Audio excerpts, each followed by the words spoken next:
करमा ल्याई दूध खींचड़ो ऊपर घी की बाट की, जिमा मारो श्याम धनी जिमावे बेटी जाट की। वो कहानी बताती है कि किसी समय नागौर के अंदर एक किसान पति पत्नी रहा करते थे। भगवान कृष्ण के अनन्य भक्त थे।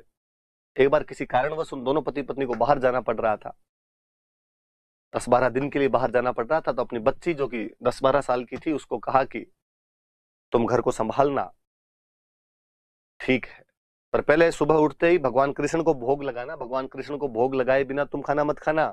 अगले दिन बच्ची सुबह जल्दी उठी, स्नान किया, स्नान करके भोग लगाया वहां पर। भगवान कृष्ण पापा कह के गए थे कि आप खाना नहीं खाओ तब तक मैं नहीं खाऊं, इसलिए आप खा लो, तब तक मैं घर के बाकी काम कर लेती हूँ, फिर मुझे खाना। होता क्या था, तो मारवाड़ में खींचड़ा बनता था, तो बच्ची ने खींचड़ा डाला था। बच्ची ने मूर्ति की तरफ देखते हुआ, क्या हुआ, खा क्यों नहीं रहे? उसने कहा देखो पापा तो आ जाए नहीं, खाना तो पड़ेगा, मेरे हाथ से ही खाना पड़ेगा। आज एक राउंड और लगा के आती हूँ मैं, थोड़ा बहुत काम बाकी हो रहा है वो करके आती हूँ, खा लेना। वापस घूम के खींचड़ा 10 का 10 कटोरे में वैसे के वैसे पड़ा। उसने कहा मैं समझ गई, थोड़ा सा घी कम क्या डाला, खींचड़ा नहीं खाओगे? पापा आदत बिगाड़ गई आपकी। घी लेके गर्म करके और डाला उसके अंदर, सामने बैठ गई मूर्ति की, खाओ, जब तक नहीं खाओगे मैं नहीं उठूं। पर्दा लगा दिया, शर्म आ रही है तो चुपचाप खा लो अकेले बैठ के।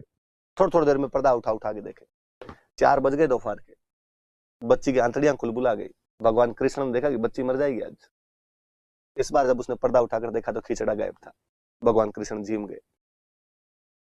बच्ची ने दूसरे दिन वापस खींचड़ा बनाया और कहा कि आज नाटक मत करना, चुपचाप खा लेना फटाफट। अगले 10 दिन तक उसने वैसे ही भगवान कृष्ण को खिचड़ा खिलाया। समय पर मम्मी पापा वापस लौटे, मम्मी रसोई में गई। रसोई में जाते ही मम्मी ने घी वाली केतली संभाली, देखा कि घी की केतली खाली, बर्तन खाली। बुलाया बच्ची को और कहा कहां गया घी, कहां गया? उसने कहां गया मतलब, ये खा गए तुम्हारे कृष्ण जी? तो ये खा गए मतलब, अरे खिचड़े में डेली डालती थी, पहले दिन कम डाला, खाया नहीं, तो दूसरे दिन ज्यादा डालना शुरू कर दिया मैंने। बेच के आ गई कहीं, किसी को दे दिया, गिर गया, बता दे, कुछ नहीं कहेंगे तेरे को।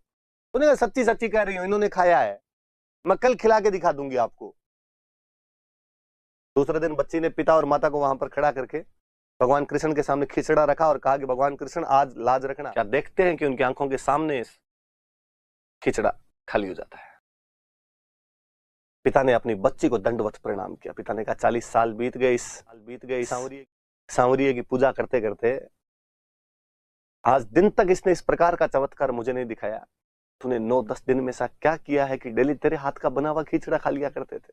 कि वो कर्मा डेली दूध खिचड़ा और ऊपर घी की बाट की लाया करती थी। वो जाट पुत्री डेली खिचड़ा बनाती और भगवान कृष्ण सह स्नेह प्रेम पूर्वक उसका खिचड़ा खा लिया करते थे।